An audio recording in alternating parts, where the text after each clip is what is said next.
Abra sua Bíblia, por gentileza, lá em Gênesis, capítulo 11.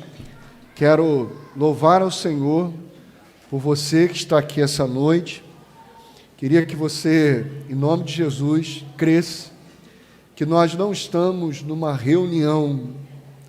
A ideia não é uma reunião, mas que em nome de Jesus nós estamos no encontro de família. Nós estamos no encontro de família, para em família nós conversarmos sobre aquilo que diz respeito ao nosso Pai e à família que o nosso Pai está formando desde os tempos eternos. Amém? Então, talvez você veio procurando uma palavra que vá de encontro àquilo que você pensa ser necessário para você. Mas o nosso Pai, quando Ele junta a sua família, quando Ele congrega a sua família, quando Ele coloca os seus filhos sentados à mesa, Ele coloca para falar sobre propósito, sobre desígnio, sobre vocação, sobre direção. Porque os seus filhos, eles não são aqueles que trabalham com as mãos. Seus filhos são aqueles que trabalham com os pés. Quem trabalha com as mãos são os escravos. Nós trabalhamos com os pés. Nós trabalhamos com os pés. O que Pilatos lavou? O que Pilatos lavou? As mãos. O que Jesus lavou dos seus discípulos? Os pés.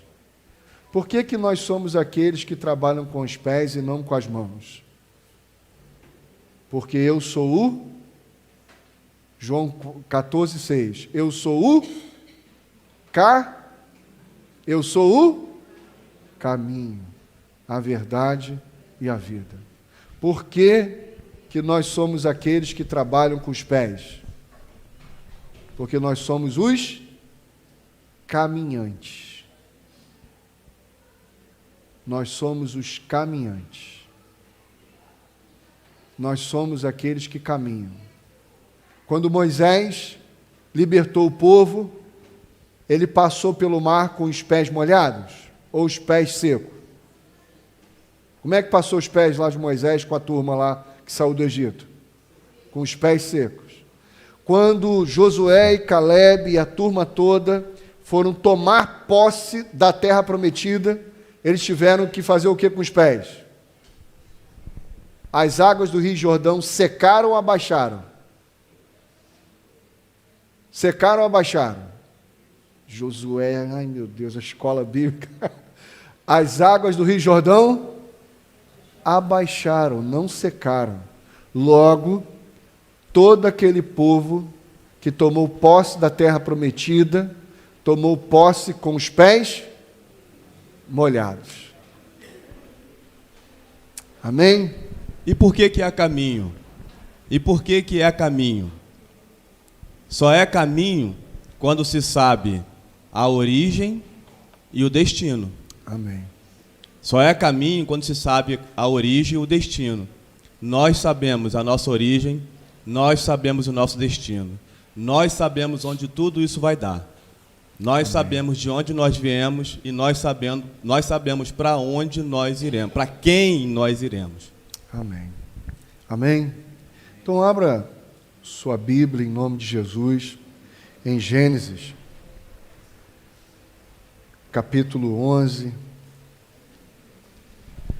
E eu vou pedir ao Felipe para manter em Gênesis 1, 28. Você mantém aí em Gênesis 1, 28. E a gente vai ler aqui Gênesis 11. 11. Nós vamos ler a partir do verso 3, que a gente conversou bastante nessa manhã.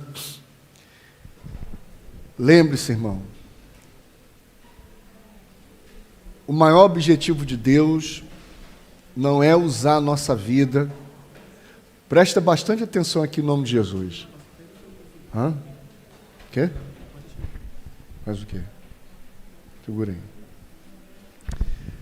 Lembre-se que o maior objetivo de Deus não é usar a minha e a sua vida para salvar as pessoas.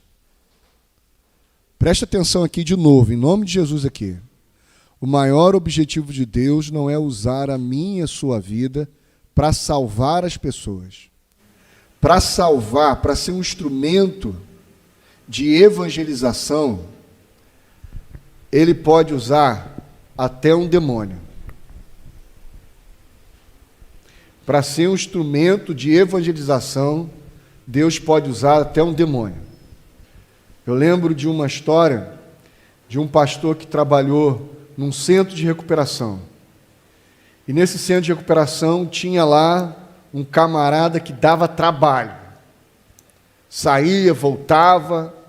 Pensa naquele cara que dá uma canseira e você vai, você cuida, o cara vai e volta, vai e volta, vai e volta, vai e volta. Um belo dia, um dos internos manifestou um espírito imundo.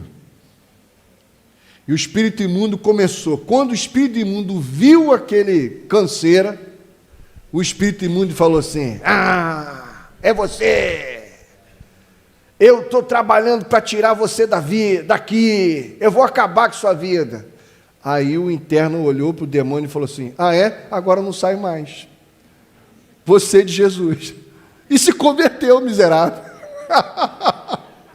Então, até para evangelizar, Deus pode usar olha só, até um capiroto.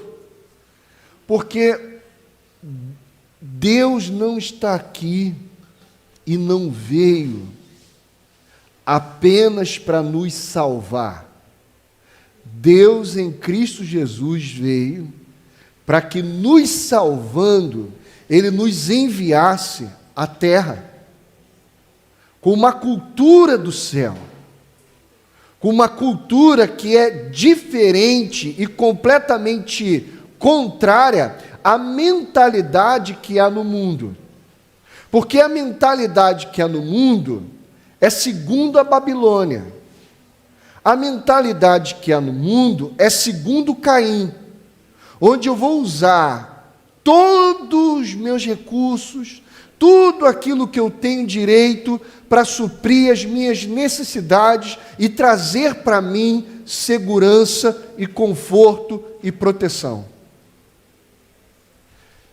Por exemplo, em Gênesis 11, verso 3 e verso 4, diz assim: disseram uns aos outros: vamos fazer tijolos e queimá-los bem. Usavam tijolos em lugar de pedras e piche em vez de argamassa. Depois disseram: vamos construir uma cidade com uma torre que alcance os céus. Assim nosso nome será famoso e não seremos espalhados pela face da terra. O que os homens não queriam ser? Espalhados pela face da terra. Para não se submeterem ao propósito de Deus, o que eles criaram? Metodologias, criaram formas de tentar estabelecer para si garantias de proteção e de segurança. Todo o trabalho deles visava garantir para si proteção, segurança e estabilidade. Isso é Babel. Babel, o pensamento babilônico, faz você pensar que a vida se resume em você procurar uma escola que seja boa para você. Você procurar um grupo de amigos que seja bom para você. Você procurar um emprego que seja bom para você. Você procurar um casamento que seja bom para você. O pensamento babilônico faz o tempo todo a gente pensar que a vida gira em torno da nossa segurança, da nossa proteção, do nosso bem-estar e do nosso conforto. Isso é babilônico. Isso é Caim pensando. Por isso Deus vem e espalha isso. E espalha isso. E no finalzinho do capítulo, você lembra lá no verso 30, o autor bíblico vai deixar bem claro que Sara era estéril. Mas qual é a pedagogia disso? Era para falar que Sara, somente Sara, aquela mulher, era estéril? Não. O que o autor bíblico está comunicando para nós? Sem a graça de Deus, sem a misericórdia de Deus, sem a bondade de Deus, você não pode nada, você é estéril. De você não flui vida. Todos os dons, todas as competências, todas as habilidades que você e eu temos são fruto da graça. São fruto da herança que Deus depositou em nós para um cuidado com a família. Você lembra que o irmão mais velho, o que ele herdava? O que o irmão mais velho herdava? O que o irmão mais velho herdava? A família. Por isso ele ganhava uma porção dobrada. Então, se você tem condições de colocar o seu filho num colégio com um nível de educação legal, saiba que a responsabilidade sua e com seu filho lá não diz respeito em ele receber informações que vão torná-lo capaz de competir no mercado amanhã. Não é isso. Que você, adolescente, é pastor e pastora lá daquela turma que está lá. Que tudo que você vem recebendo de Deus, e que você às vezes vê lá os seus amigos entrando em depressão, seus amigos se cortando, seus amigos lá mergulhando em pornografia, seus amigos tudo lá se definhando, muitos deles estão assim porque não conhecem que eles têm um pai. Só que você conhece o pai deles, e o pai deles enviou você lá. E por isso você vem domingo a domingo para ouvir não uma palavra que te ajude, mas para ouvir do nosso Pai uma palavra que te lembre da sua vocação, do seu propósito, da sua direção e do sentido da sua vida. Amém, irmãos? Amém? Você que tem mais de 12 anos de idade, você é o pastor na sua sala de aula. Você que está aí trabalhando aonde quer que você esteja trabalhando. Aquele lugar não é o lugar onde você come. Aquele lugar é o lugar onde o Pai te colocou para você dar de comer. E é uma incoerência quando a gente pensa dessa forma, de que recebemos essa porção dobrada e vamos colocar nossos filhos nas melhores escolas, não que isso seja proibido, não que isso seja pecado, não é isso que está sendo dito, mas para que você está fazendo isso? E quando há uma incoerência de, ao colocar nossos filhos nas melhores escolas, a gente vê, por exemplo, o que está acontecendo no Brasil, que já há algum tempo é um dos países que mais exporta os jovens, os seus jovens. Exporta os seus jovens que, por conta de ter sido capacitados nas escolas, vão para os países aí ditos países de grande capacidade. Só que eles vão para os países europeus, países desenvolvidos, onde lá eles vão ter vez, mas não terão voz. Não terão voz. Então nós estamos capacitando os nossos filhos para, por conta dessa capacidade, serem enviados para ter vez. Ao invés da gente criar os nossos filhos, capacitando-os para terem vozes, para ser e não para ter. Quando a gente coloca na cabeça deles essa questão de você precisa fazer ou ter para ser, a gente envia nossos filhos e envia de forma equivocada. onde a gente poderia enviar nossos filhos para serem vozes, para ser voz daqueles que estão aí e não conseguem, por uma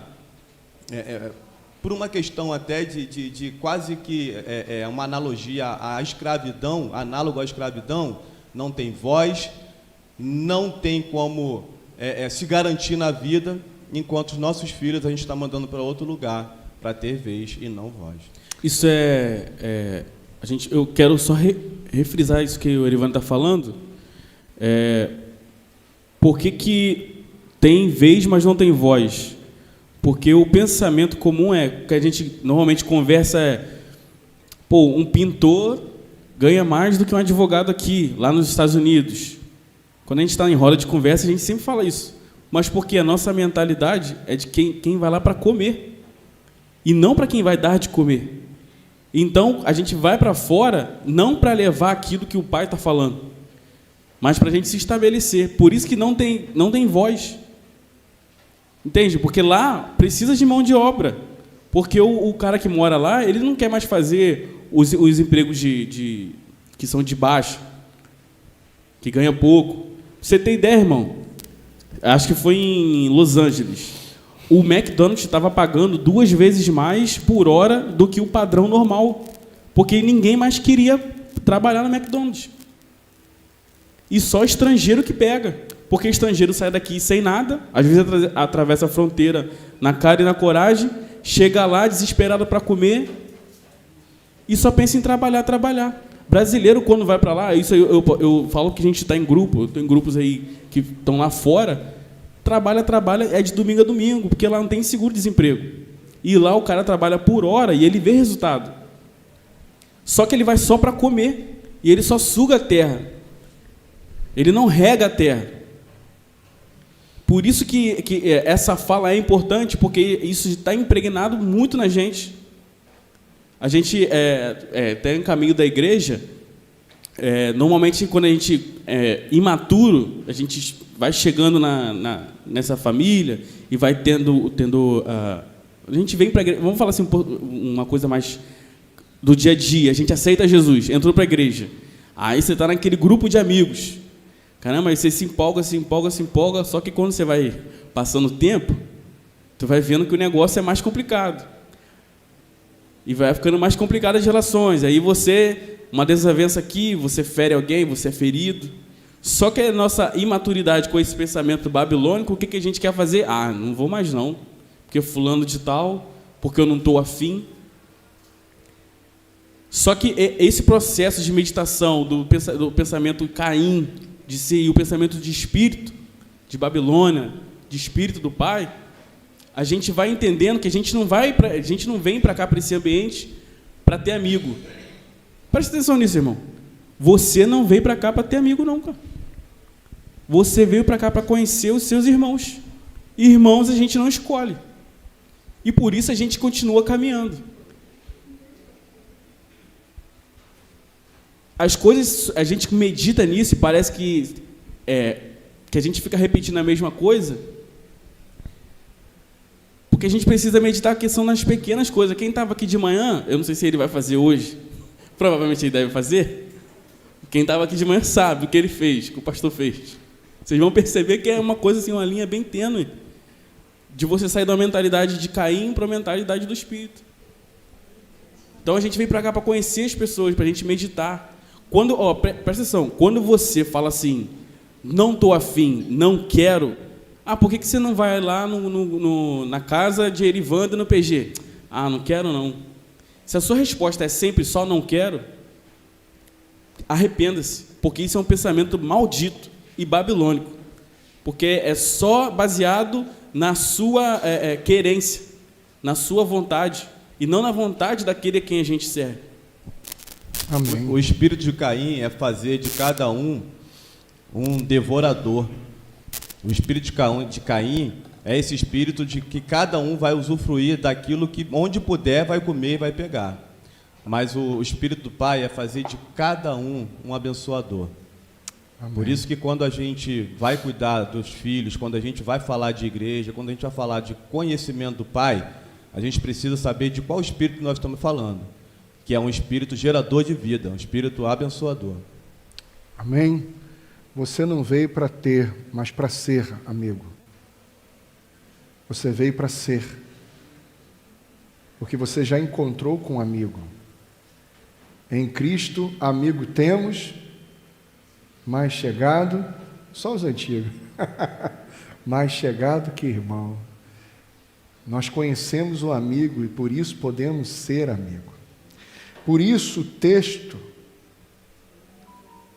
do chamado de Abraão vem logo depois desse episódio babilônico. Você entende isso? O texto do chamado de Abraão vem logo depois do episódio babilônico. Então o Senhor disse a Abraão: saia da tua terra, do meio dos seus parentes, da casa do seu pai, e vá para a casa que eu lhe mostrarei. Sai dessa vida aparente, porque na vida óbvia, na vida aparente, todo mundo está tentando garantir o seu futuro. Na vida óbvia, na vida aparente, está todo mundo tentando garantir a sua felicidade. Na vida óbvia, na vida aparente, está todo mundo tentando garantir condições de sobrevivência. Só que essa vida não é a vida bendita, é uma vida maldita.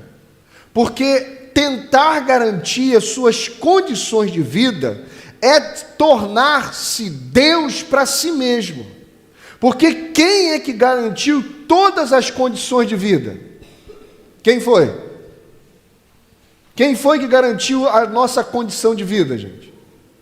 Quem foi? Foi Deus. E, inclusive, Ele garantiu a condição de, inclusive, você errar. De, inclusive, você pecar. De maneira que, ao fazer isso, todas as condições de conserto, de arrependimento, já estavam lá, mesmo antes de você e eu pecarmos. Por exemplo, qual é o sentido de Deus colocar a árvore do conhecimento do bem e do mal no meio do jardim? Se não era para o homem pecar, se não era para o homem comer. Se Deus não quisesse que o homem comesse, por que que Ele colocou a árvore do conhecimento do bem e do mal lá? E Deus não queria que o homem comesse. Você já se perguntou sobre isso? Você já ficou inculcado sobre isso? Fala a verdade. O que Deus, como Pai, está mostrando para nós? O que Deus, como Pai, está mostrando para nós? Ele cria todas as condições, inclusive para você errar. Para que você errando, para que você pecando, Ele já estivesse lá com a sua mão de amparo, com a sua mão de graça, com a sua mão de bondade, dizendo: eu banco o seu pecado. E trabalho em você, para que você entenda e conheça, melhor dizendo, para que você conheça que o problema necessariamente não é o pecado. Que o real problema é a raiz do pecado, e a raiz do pecado é a iniquidade. Para todos os pecados, matar, roubar, estuprar, adulterar e por aí vai, tudo isso já está pago. Já está pago pelo sangue de Cristo Jesus. Mas a iniquidade, o que é iniquidade? Essa maneira de pensar a vida a partir de si. Essa maneira de pensar que a vida gira em torno de si. Essa maneira de pensar que todas as minhas competências e todas as minhas habilidades e que todos os meus recursos são utilizados para eu garantir condições para eu tentar ser uma coisa que eu não sou. Isso aí é a raiz do pecado. Você entende? O pecado já está pago. Mas essa maneira de pensar é demoníaca e ela é a raiz do pecado. Ela é a raiz do pecado.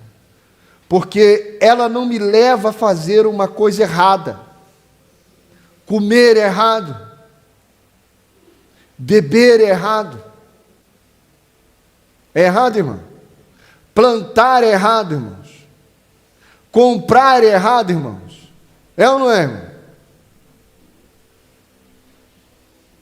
Vamos lá. Quem acha que comer é errado? Levanta a mão aí. Quem acha que beber é errado? Levanta a mão aí. Não estou falando de beber cachaça, não, tal. Não é isso, mas, pô, beber, pastor, cachaça? Não, não é cachaça, não. É um suco de uva, suco de caju, e por aí vai. Estou nem entrando nesse mérito. Isso depõe tanto contra a gente, que se a pergunta fosse quem adultera, quem assiste pornografia, aí todo mundo, não, eu não adultero, amém? Eu não assisto pornografia, aquela coisa toda, e pô, estou de boa aqui. Mas quando a pergunta é sobre a questão da iniquidade, que moralmente parece algo totalmente diferente uma coisa da outra. Moralmente, o que a gente acha? O que é pecado? É encher a cara, é adulterar, é pornografia, aquele montão de coisa. Não que esteja tudo bem, tá, gente? Não é isso. Mas quando isso faz a questão da aparência, a aparência depõe contra a gente. Que aparentemente o que é pecado? É tudo isso. É tudo aquilo que moralmente, meu irmão, está reprovado. Mas a pergunta é comer, beber, aí continua aí. Por exemplo, abra sua Bíblia aí, lá em Lucas, capítulo 17. Lucas, capítulo 17.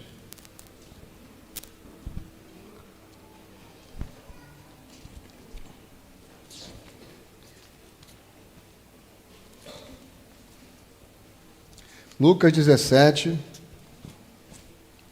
a partir do verso 22. Melhor dizendo, a partir do verso 20. Certa vez, tendo sido interrogado pelos fariseus sobre quando viria o reino de Deus, Jesus respondeu: o reino de Deus não vem de modo visível. Segura aí. O reino de Deus não vem de modo óbvio. Vamos lá. Comer é pecado? Comer é pecado, irmão? Beber é pecado, irmão? Casar? Não. Comprar terreno? Plantar? O reino de Deus não vem de modo visível. Vai. Nem se dirá, aqui está ele, ou lá está, porque o reino de Deus está entre vocês. O reino de Deus está onde? Em nós. Está em nós. O reino de Deus está onde? Aonde que o reino de Deus está? Em nós e sobre nós. O reino de Deus está numa maneira de... Vamos ver se é isso mesmo. Continua lendo o texto. Depois disse aos seus discípulos: chegará o tempo em que vocês desejarão ver um dos dias do Filho do Homem, mas não verão. Dirão a vocês: lá está ele, ou aqui está. Não se apressem em segui-los. Segura aí. Chegará um tempo que apareceria muita gente fazendo um montão de prodígios e sinais, dizendo: olha aqui, que aqui está Deus. E um montão de coisas que a gente vê de forma extraordinária. Gente pulando, gente dançando, fazendo pirueta e até voando. Mas não vá atrás dessas coisas, porque o reino de Deus não vem de modo... O reino de Deus não vem de modo visível. Comer é pecado, irmão? Beber é pecado, irmão? Comprar é pecado, irmão? Não. Casar? Também não. Vamos continuar lendo. Pois o Filho do Homem no seu dia será como um relâmpago, cujo brilho vai de uma extremidade à outra do céu. Esse texto está falando da volta de Cristo, irmão? Está falando agora de quando Cristo, Jesus começou a falar quando Ele está voltando? Está ou não está? Amém? Então vamos embora. Mas antes é necessário que Ele sofra muito e seja rejeitado por esta geração. Assim como foi nos dias de Noé, também será nos dias do Filho do Homem. O povo vivia comendo, bebendo, casando-se e sendo dado em casamento. Segura aí. Lê de novo o texto. Vai. Assim como foi nos dias de Noé, também será nos dias do Filho do Homem. O povo vivia comendo, bebendo, casando-se e sendo dado em casamento. O povo vivia adulterando? É isso que está dizendo? Matando? Roubando? Ou o povo estava estudando num bom colégio, com 12 anos de idade, estudando num bom colégio, 13 anos, estudando num bom colégio, trabalhando num bom emprego. Mas engraçado, Jesus voltou e essa gente subiu? Subiu, irmão? Segundo a lógica do texto? Subiu ou não subiu? Não. Mas o que essa gente está fazendo de errado, Tatá? O que essa gente está... Eles não estão fazendo nada, não estão fazendo nada de errado, gente. Que Deus ruim. Como é que deixa um montão de gente que está o quê? Lê de novo o texto. O povo vivia comendo, bebendo, casando-se e sendo dado em casamento. Como é que Deus deixa essa turma toda tão boazinha? Ó, tão boazinha. Fazendo tudo certo. Como é que Deus não tem juízo, não? Como é que deixa essa turma toda para trás? Ô Deus ruim. Como é que deixa essa turma toda para trás? Mas isso ele está fazendo uma alusão aos tempos de Noé. Certo? Mas, agora, vamos para outro tempo, que aí o pessoal é pior, o pessoal é muito ruim mesmo. Vai lá, continua lendo o texto. Então veio o dilúvio e os destruiu a todos. Aconteceu a mesma coisa nos dias de Ló. O povo estava comendo e bebendo, comprando e vendendo, plantando e construindo. Fala aí, irmão, o que esse povo estava? Está falando que o texto está? O povo estava adulterando, roubando, estuprando velhinha? Estava, não? Não. Que agora a moda não é nem mais estuprar criança e tal. O pessoal já está em outro nível, é velhinha. Velhinha agora virou. Crianças já cansaram. Virou velhinha. Você entende, irmãos? Não é coisa ruim que os caras estão fazendo. O que os caras estão fazendo para ficar para trás, cara? O que os caras estão fazendo para ficar para trás? Eles estão ficando. Tanto o episódio do dilúvio, quanto o episódio da cidade de Sodoma e Gomorra, são episódios pedagógicos da consumação da era, da volta de Cristo. Você entende isso? São episódios que estão lá apocalípticos, escatológicos, para mostrar para nós que existe uma maneira de pensar que não sobrevive ao dilúvio, que existe uma maneira de pensar que não sobrevive ao juízo que vem sobre Sodoma e sobre Gomorra, e que essa maneira de pensar não necessariamente vai levar a fazer você o quê? Coisas erradas. Vai levar você a fazer coisas certas, fora de propósito, fora da vocação, fora do sentido e fora da direção. Porque a gente não compra, não vende, não casa, não estuda para sermos abençoados. Nós fazemos isso tudo porque Deus prometeu fazer da gente Volta lá para Gênesis capítulo 11. Perdão, 12. Gênesis 12. Voltou para o 12?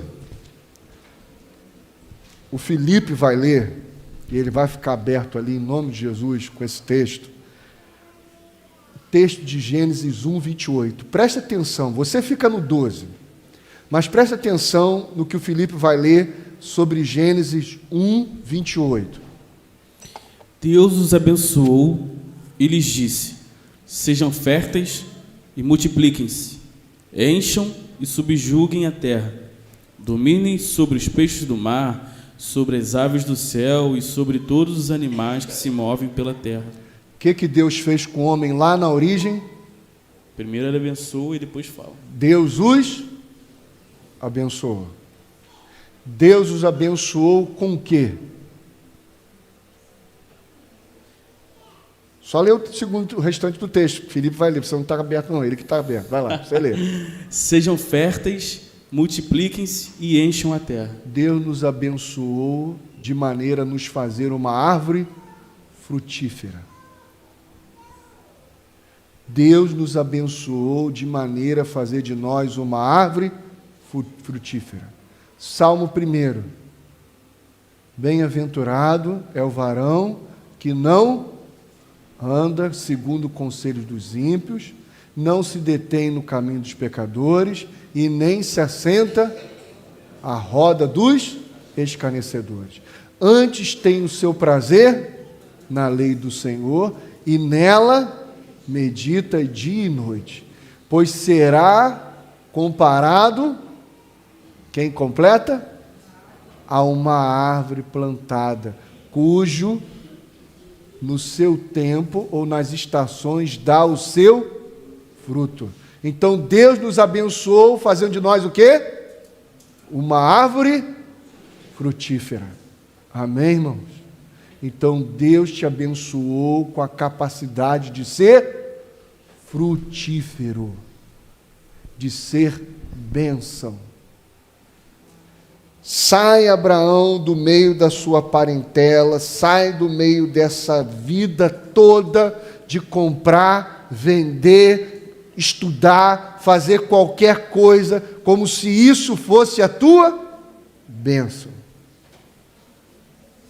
Irmãos, só pegando aqui, que veio a memória aqui, só pegando esse detalhe aqui que parece ser uma coisa simples, e a gente às vezes não se dá muito conta disso. Por exemplo, quantas vezes você, por ser batista, já ouviu dizer assim: na igreja batista pode tudo, na igreja batista vocês não estão muito preocupados com o pecado, na igreja batista vocês parece que vivem de qualquer maneira, pode se vestir de qualquer jeito, pode...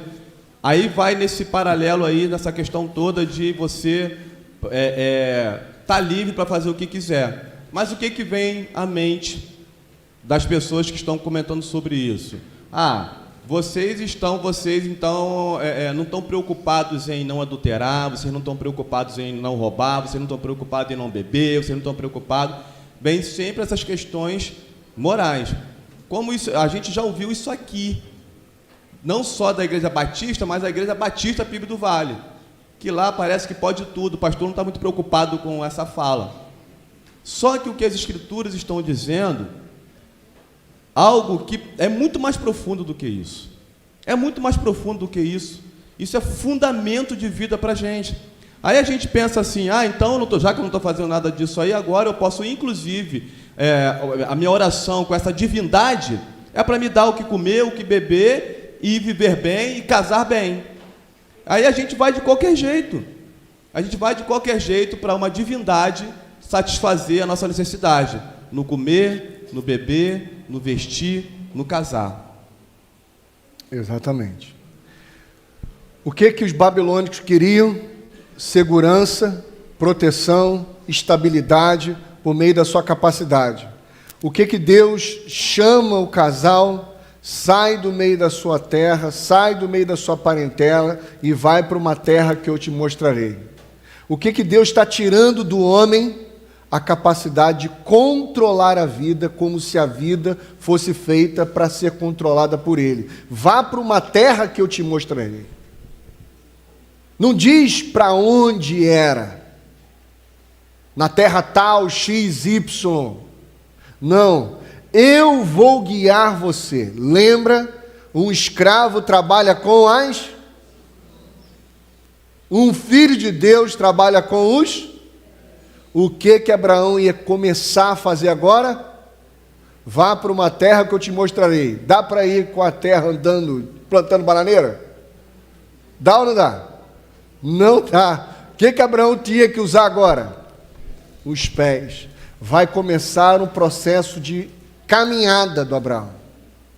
Uma caminhada de transformação segundo algo que Deus já havia depositado nele desde os tempos eternos, mas Abraão não sabia. Verso número 2 diz o quê? Vamos lá. Farei de você um grande... Farei de você um grande... Farei de você um grande... Vamos lá, irmãos. O que Deus prometeu fazer de Abraão? Um grande povo. Quantos membros tem a nossa congregação PIB do Vale? Quantos membros tem a congregação PIB do Vale? Vou fazer agora as contas rápidas. Nos bancos que estão aqui. Ana, quantas pessoas trabalham com você? Quantas pessoas trabalham com você lá? Só diretamente. Diretamente. 20 pessoas trabalham com a Ana. Quantas pessoas trabalham com você, Alisson, diretamente? Fora os enfermos. Umas 40. 60. Quantas pessoas trabalham com você, Tatá? Onde você trabalha? Você faz faxina? Fala aí. Umas 10 pessoas. Loiane. 20, 90 pessoas. 90 pessoas. O que Deus prometeu para Abraão? Fazer dele o quê? Fazer dele o quê? Uma grande nação, um grande povo. Dessas 90 pessoas que estão representadas aqui, cada pessoa dessa representa no mínimo 3 mais pessoas. De 3 a 4, vamos jogar para baixo. Porque cada uma dessas tem um marido, ou tem um filho, ou tem uma mãe. No mínimo ela convive com mais 2 pessoas aí, ou 3. No mínimo. Quanto que é 90 vezes 3? 270. Eu farei de você um grande povo. A gente vê esse povo todo como responsabilidade nossa? Fala, irmão. Esse povo todo está sentado aqui? Não, visivelmente. Mas é PIB do Vale. Porque... Esse povo todo aparentemente é nosso irmão? Não, aparentemente não. Aparentemente não. Mas eles são. Eles são. Então Deus prometeu, vamos lá. Farei de você um grande povo. E o abençoarei. Deixa eu fazer uma pergunta para você. Deus prometeu abençoar Abraão? Deus prometeu abençoar Abraão? Deus prometeu abençoar Abraão, irmão? Deus não fez promessa de abençoar o Abraão. Deus já havia abençoado e prometeu a ele, fazer dele o que ele já havia abençoado. O que Deus já havia abençoado o Abrão? Deus havia abençoado o Abrão com a bênção de ser Abraão. Quem é o Abrão? Um pai excelso. Quem é o Abrão? Um pai legal. Um pai bacana, ó, legal. É o cara que casa, compra, vende e negocia. Faz o que de errado? Nada. Mas é exatamente esse cara que tem que sair do meio da sua parentela. Abrão, enquanto Abrão, ele tem a condição que todo homem babilônico quer ter: rico, sem filho para não dar porrinhação e casado com a mulher bonita, irmão. Sara era uma gata. Pensa numa gata, era Sara. Os faraós tudo queriam traçar Sara, irmão. Você está rindo? É sério. Abraão era rico, irmão. Pensa no cara rico. Por que hoje o pessoal não quer ter filho? Por quê? Filho dá trabalho. E filho gasta muito. Irmão, Abraão tinha o sonho de consumo da juventude aí hoje. Rico, muito rico, e casado com uma mulher bonita. E, puxa vida, a mulher não pode ter filho, ó. Poxa, que beleza. Pronto. Vou gastar a vida toda em torno de quem? De mim, com a minha mulher. Ó, vou viajar. Vamos pegar uns boizinhos aí, vamos inventar a carroça, e a gente vai e tal. Viajaria pelo Oriente todo, irmão. Pelo Oriente todo. Abraão. Só que Deus havia o abençoado com qual bênção? Com a bênção Abrão ou com a bênção Abraão? Quem é o Abraão? O Abraão é o pai da fé. Quem é o Abrão? O Abrão é o pai legal, que paga suas contas e cuida só da sua casa. Você está entendendo? O Abrão, ele também é lá do tempo do dilúvio. Se deixasse pelo Abrão, o Abrão estaria comprando, vendendo, casando e se dando em casamento. Mas o Abrão, você está entendendo, né, irmão? Que lá na frente Deus muda o nome de Abrão para Abraão, porque a bênção não estava sobre Abrão, a bênção estava sobre Abraão. Então Deus abençoou quem? O Abraão e não o Abrão, porque a bênção tinha a ver com a vocação, com o propósito, com a direção e com o sentido. A bênção tinha a ver com isso. Então Deus não abençoou o estudante com 12 anos de idade para ele ser alguém que vai se tornar competitivo no mercado de trabalho. Não. Deus abençoou um filho dele, que por onde ele passa, ele assume um povo. Ele assume um povo. Aquelas pessoas que estudam com você, a sua congregação. Você é a pastora daquele lugar, você é o pastor daquele lugar. Aquelas pessoas aonde você trabalha, aquelas pessoas a quem você se avizinha, você é o pastor daquele lugar. Você não está lá para ser abençoado, você está lá para ser a bênção daquele lugar.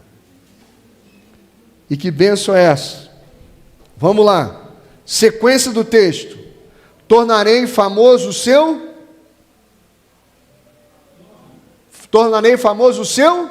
nome. Vira aí na página, no capítulo 11.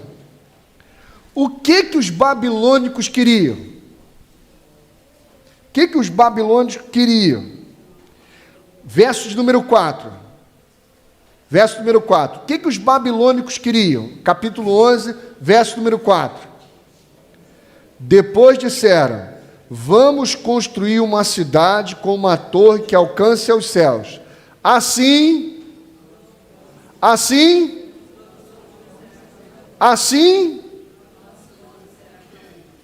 os homens queriam tornar o seu nome. O que Deus prometeu para Abraão?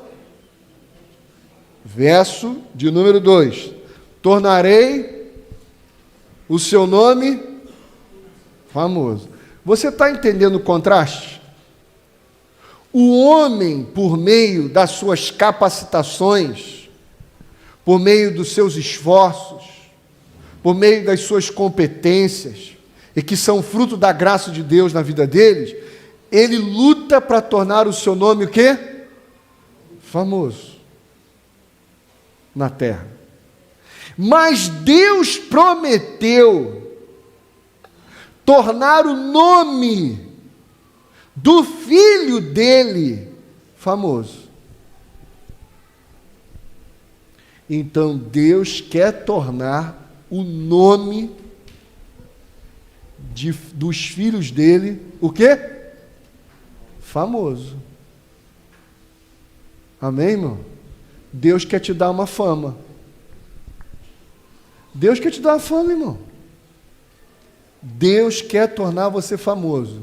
E nós viemos aqui em nome de Jesus nessa noite ensinar a ser famoso. Quem quer ser famoso aí em nome de Jesus, irmão?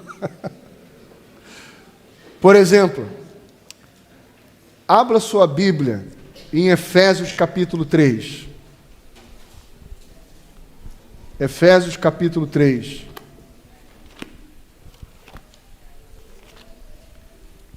Efésios capítulo 3.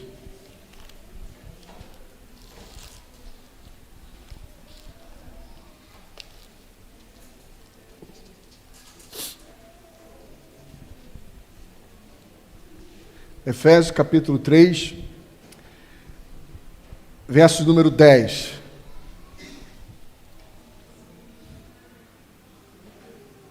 Efésios 3, verso número 10. Acharam? Amém? Aonde Deus quer tornar o nosso nome famoso?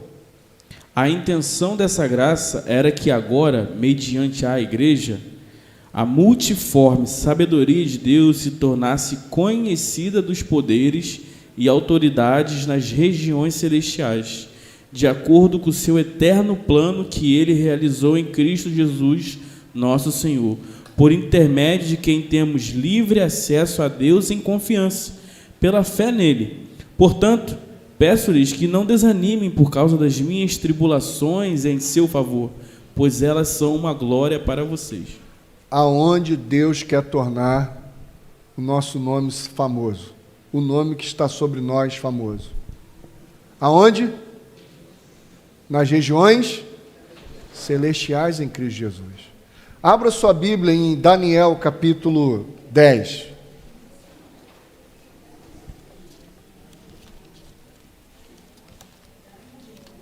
Daniel. Dane para os íntimos. Abra aí o profeta Daniel, capítulo 10.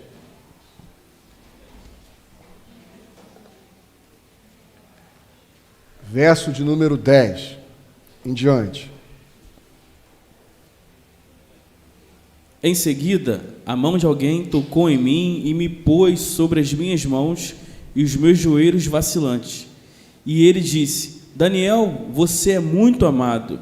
Preste bem atenção ao que eu vou lhe falar. Levante-se, pois eu fui enviado a você. Quando ele me disse isso, pus-me em pé, tremendo. Segura a cena aí. Apareceu um anjo para falar com Daniel. Apareceu um anjo para falar com Daniel. E o que esse anjo falou com Daniel? Só para começar a conversa aí. Daniel, você é muito amado. Preste bem atenção ao que vou lhe falar. Levante-se, pois eu fui enviado a você. O que o anjo começou a falar com Daniel? Daniel, Vou te falar, teu nome é bem cotado lá, hein? O pessoal conversa sobre você. Olha, o que eles falam sobre você, a conclusão é a seguinte: tu é muito amado. Aonde se dava essa conversa que o anjo estava apresentando para o Daniel? Nas regiões celestiais. O Daniel estava vivendo. Não vou comer com manjar, não vou fazer isso, porque isso não é de Deus. O Daniel estava achando que ele estava passando batido.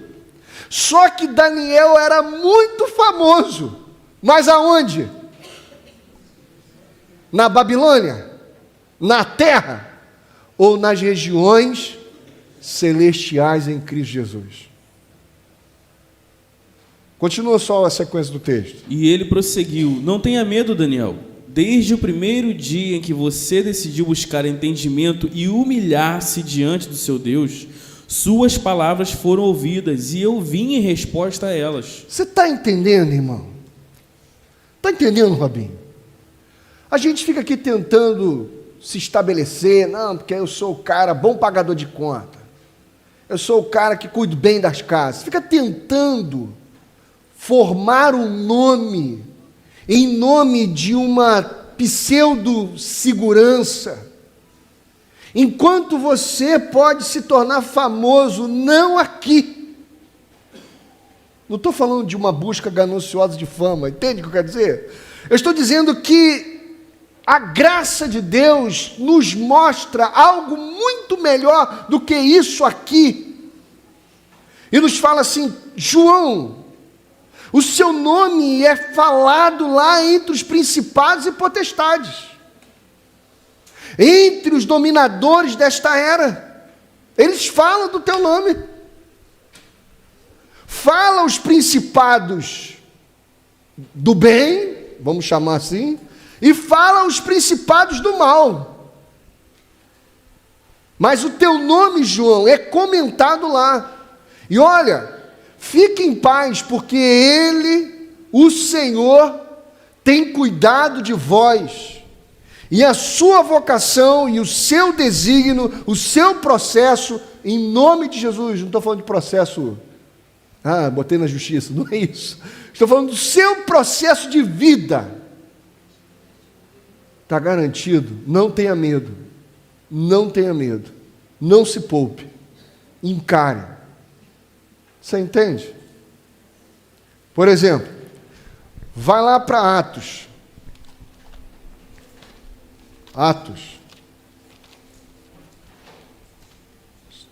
Atos capítulo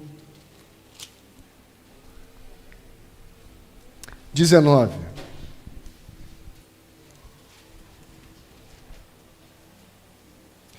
A partir do verso 13. Atos 19, a partir do verso 13. Acharam? Vamos lá.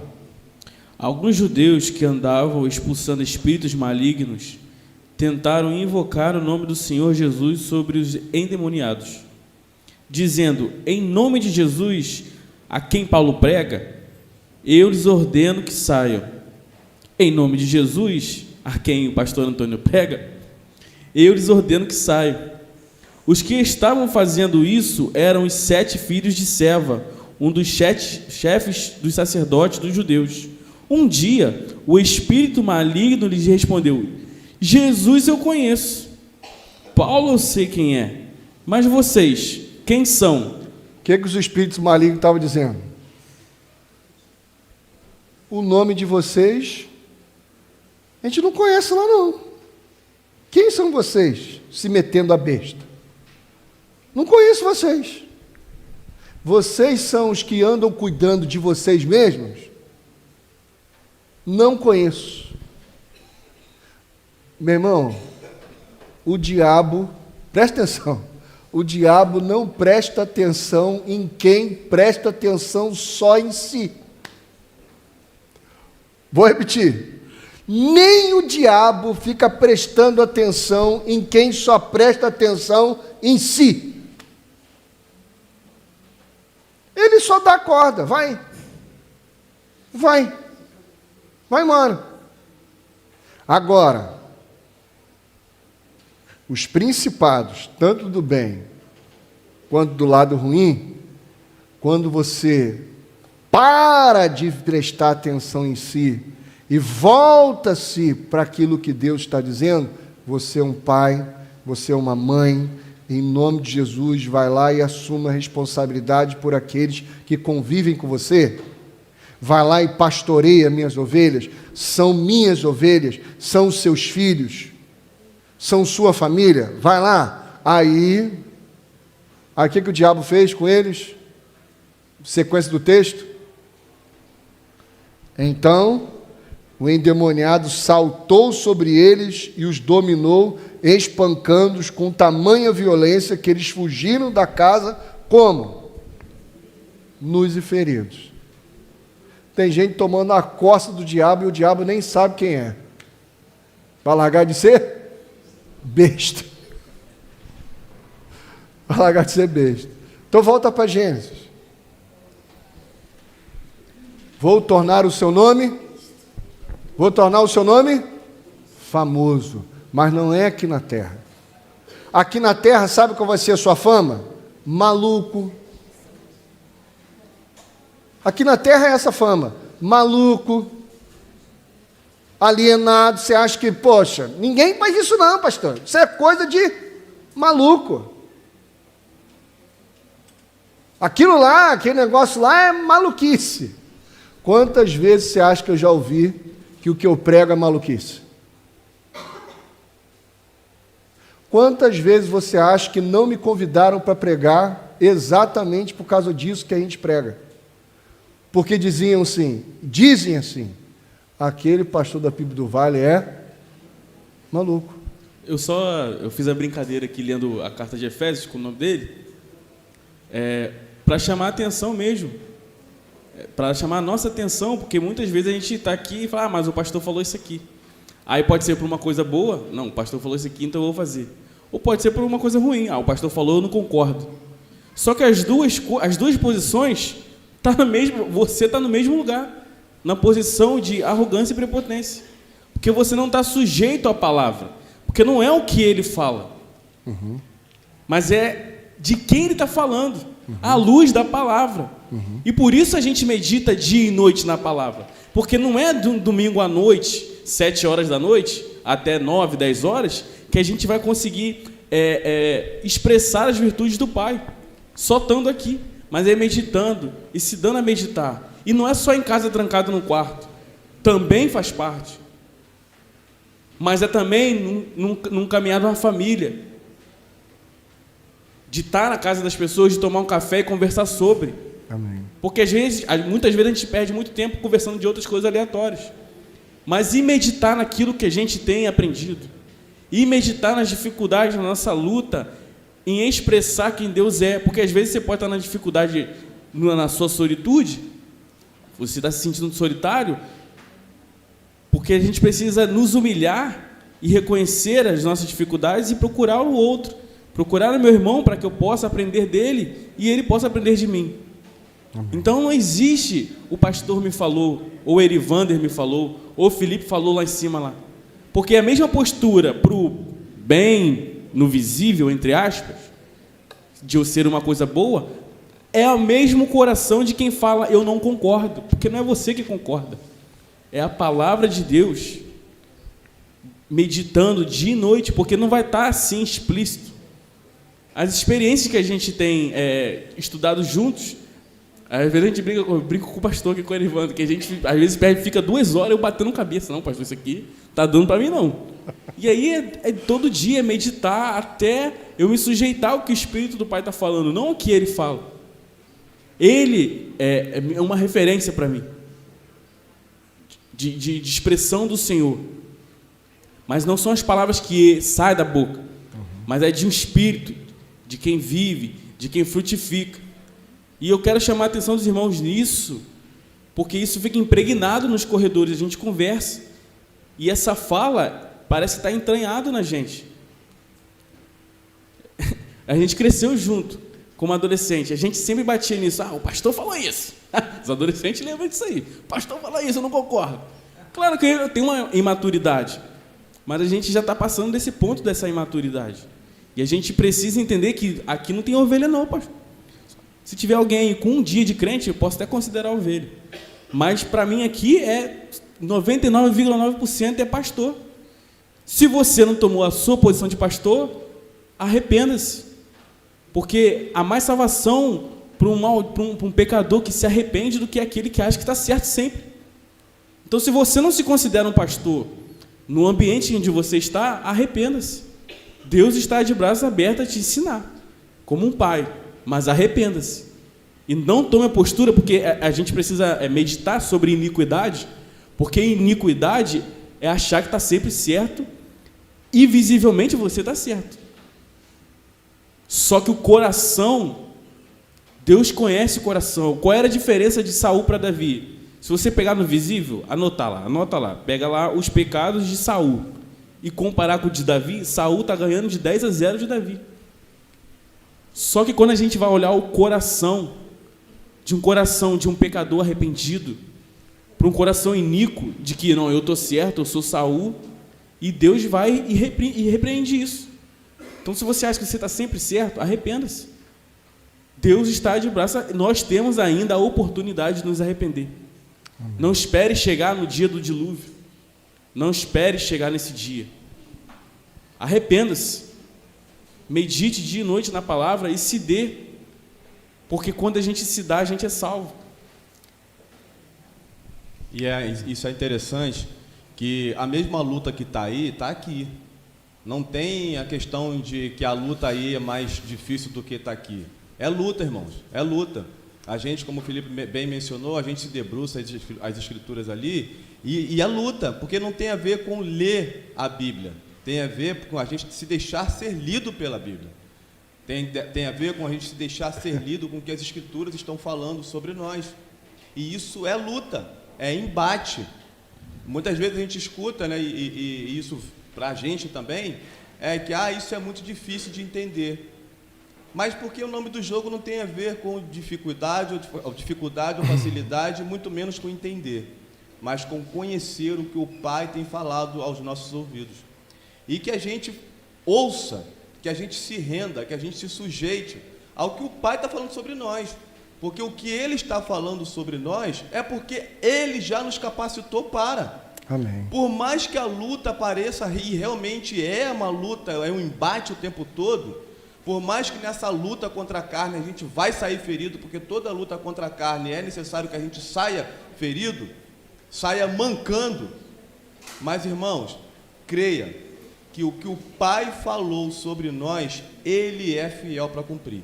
Amém. E se Ele é fiel para cumprir, nos cabe o quê? Nos sujeitar a tudo isso que Ele tem falado aos nossos ouvidos. Aos nossos ouvidos. Não está aí, está aqui. É essa luta, é esse embate. Mas em se sujeitar, em conhecer cada vez mais o que o Pai tem nos falado.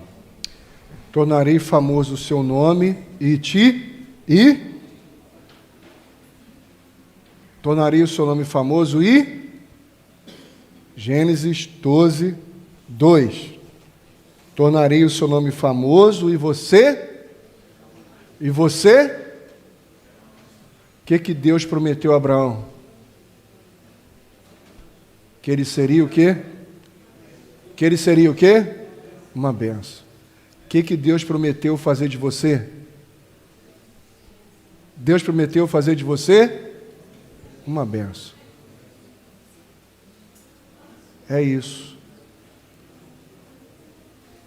Todos os adolescentes aí, em nome de Jesus, fiquem em pé. Quem tem mais de 12 anos, até 18 anos, fiquem em pé. Em nome de Jesus aí. Pode ficar aí.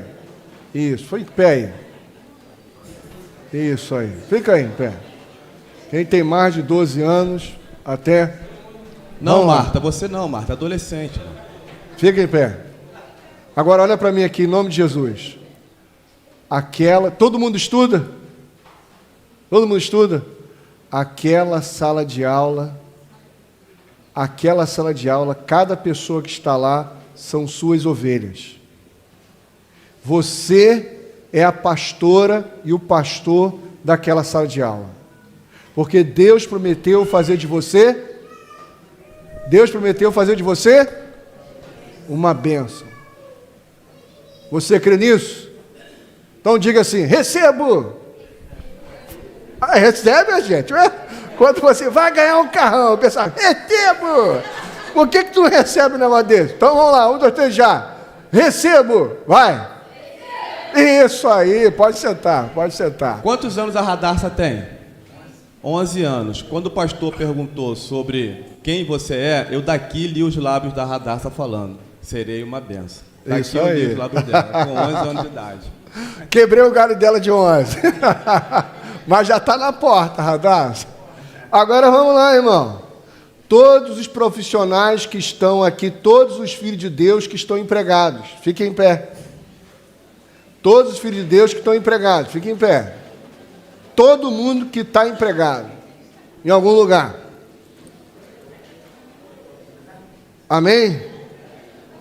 Cada pessoa, só se tu é filho de Deus. Tu não é filho de Deus, mas só tem 2 descendências aí. Vou te falar uma. A primeira é de Cristo. A outra não é muito boa, não. Todas aquelas pessoas que trabalham com você são suas ovelhas. Preste atenção. Não existe na Bíblia texto nos ensinando a pedir ovelhas. Existe na Bíblia texto nos ensinando a pedirmos trabalhadores. Vocês são os trabalhadores, porque as ovelhas de Jesus estão lá trabalhando com vocês. Amém? Você entende? Você é a bênção daquele lugar. Você é a bênção daquele lugar. Então diga aí: recebo! Amém, irmão? É isso, pode sentar. Quem convive com gente aí, não trabalha empregado, mas convive aí com outras pessoas, com o vizinho, não tem ninguém de fora, irmão. Com o vizinho, quem aí? Tem no mínimo um vizinho. Fica em pé aí, irmão. No mínimo vizinho. Você que não é ET, se você não é ET, você vive com alguém. Fica em pé aí, irmão. Falando sério, isso aí. Aquelas pessoas que convivem com você são suas ovelhas. Agora todo mundo que tem ovelha fica em pé em nome de Jesus.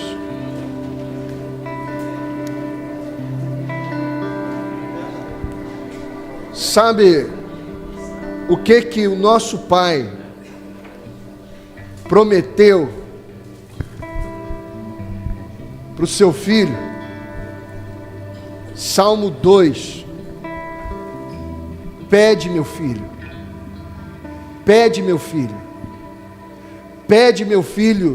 que eu lhe darei as nações como herança.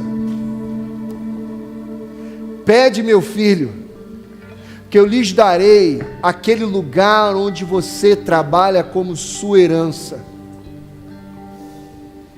Pede que eu lhe darei, meu filho, aquele lugar onde você estuda como herança, porque você é a bênção do mundo, você é a luz do mundo, você é o sal da terra. E eu te coloquei lá como uma cidade edificada, para que por meio da sua vida eu possa iluminar muitas e muitas outras vidas. Você está entendendo? Sujeite-se, meu irmão, ao Espírito do nosso Pai. Sujeite-se, meu irmão, ao Espírito do nosso Pai. O nosso Pai não te terá como inocente. Não bebo, não fumo, não cheiro, não faço nada. Eu só compro, eu só vendo, eu só caso. Está procurando um homem, está procurando uma mulher, para eu ser feliz igual a todo mundo. Meu irmão, nenhuma dessas coisas são a tua bênção. A tua bênção é você ser frutífero, porque foi com isso que Deus te abençoou desde os tempos eternos. Então, em nome de Jesus, meu irmão, em nome de Jesus, pede ao nosso Pai, porque Ele lhes dará as nações como herança. Ele vos dará cada pessoa que convive com você diariamente. Eu só tenho oportunidade 1 hora. Eu só tenho muito mal 1 hora com você, para poder te ensinar. O nosso Pai te coloca às vezes 8 horas com as suas ovelhas. Você está entendendo? Às vezes só tem 1 hora, porque às vezes você só vem domingo de manhã ou só vem domingo à noite. Eu só tenho 1 hora por semana. Você às vezes tem 8 horas com as suas ovelhas. 5 vezes por semana. Alguns 6 vezes por semana. E não consegue olhar para eles como sua responsabilidade. Em nome de Jesus, que o teu coração seja sujeito a esse Espírito nosso Pai, porque quando ele for sujeito, irmãos, vai dar angústias no coração de vocês, não angústia de morte, mas angústia de parto, angústia de parto. Está vendo onde eu estou aqui na beiradinha? Que se eu pudesse eu pulava assim, gente, acorda, vamos lá, porque nós fomos chamados para isso. À medida que você for se sujeitando a esse Espírito, você também terá angústias de parto sobre os seus irmãos e filhos que Deus colocou lá naquele ambiente de emprego. Você não vai ficar assim, eu já falei, quer nem saber. Não, você vai tentar de uma forma, você vai tentar de outra forma, você vai trabalhando. Por quê? Porque você ama aquelas pessoas e deseja, em nome de Jesus, ver todas elas sentadas à mesa, no banquete celestial, porque o nosso Pai fez de você uma bênção, em nome de Jesus. Louvar pelo privilégio de sermos seus filhos. Quero te louvar pelo privilégio de participarmos daquilo que o Senhor está fazendo no mundo. Quero te louvar, ó Deus, porque o Senhor não é um Deus melindroso. Nós amamos porque o Senhor nos amou primeiro. Nós estamos aqui te pedindo as nações como herança. Nós estamos pedindo as pessoas que trabalham conosco como herança do Senhor, como herança do Cordeiro. Nós estamos te pedindo, ó Deus, para que as pessoas que estudam conosco como herança do Senhor, porque elas foram criadas para estarem nessa mesa, elas foram criadas para serem família, elas foram criadas por um Pai que as ama e que as chama pelo nome, e o nome delas, ó Deus, são comentadas pelos principados e pelas potestades nas regiões celestiais. Só que muitas delas, ó Deus, ainda não conhecem a família, ainda não te conhecem como o único Deus verdadeiro, e a Cristo Jesus, a quem o Senhor enviou. E o Senhor enviou os seus pastores aqui para o mundo, Senhor, para que eles possam encher a terra, porque o Senhor já os abençoou de forma a serem frutíferos. Por isso o Senhor disse pela boca do teu filho, que todo galho que estando no Senhor não der fruto, o Senhor corta, porque o Senhor fez de nós uma árvore frutífera, plantadas no Senhor. Deus, em nome de Jesus, que cada irmão se veja esse ser frutífero, que cada irmão não olhe mais para a vida como quem precisa comer, porque se alimentou da sua presença, se alimentou daquilo que de fato sacia a sede humana e a fome humana, se alimentou-se de Deus, e quem se alimenta de Deus vai para a vida para ser fonte de alimento para outro. Em nome de Jesus, que o Senhor leve os seus filhos como quem vai dar de comer e não como quem busca comer. Que o Senhor leve os seus filhos como quem vai à fonte, não para beber água, mas como quem vai à fonte para encontrar-se com aqueles que antes estavam sedentos de uma água que eles viam, mas quando o Senhor os apresenta por meio dos seus filhos uma água que eles não vivem, que eles não viam, Pai, eles vão agora transbordar pelas cidades. Senhor, em nome de Jesus, envia os seus filhos para a vida, segundo esse olhar pastoral, segundo esse olhar paterno, porque o Senhor os chamou para apacentar as ovelhas do Senhor.